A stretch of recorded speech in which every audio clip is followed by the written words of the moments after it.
কিছু মানুষ যারা আমাকে হিংসা করে, ইচ্ছা করে তাদের ভাবে বস্তায় ভরে আর ডেলিভারি দিয়ে দিতে।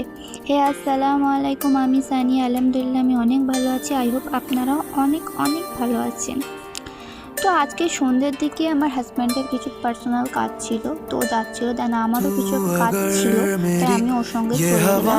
সন্ধ্যের দিকে যাচ্ছিলাম, তো ও ওর কাজ কমপ্লিট করে নেবে আর আমি আমার কাজগুলো কমপ্লিট করে নেব।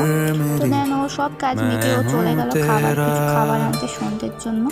আমি ওয়েট করছিলাম বাইরে। তো সব কাজ আলহামদুলিল্লাহ কমপ্লিট করে নিয়েছি। এবার বাড়িতে এলাম আর আম্মাজি আমার করেছিল ঘুগনি।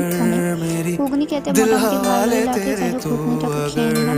এবার আমার অনেকই কাজ ছিল, সেগুলো মিটিয়ে এবারে রুটি করতে যাবো। আর রুটি করতে করতে আমার একটা কি সমস্যা জানেন, সব সময় আমি চাই যে রুটিগুলো গোল হোক, আমি গোল করতে পারি না। যেমন পারি তেমন করে নিই। তারপরেই দেখলাম আমার হাজব্যান্ড খাবার এনেছে আমার জন্য বাইরে থেকে।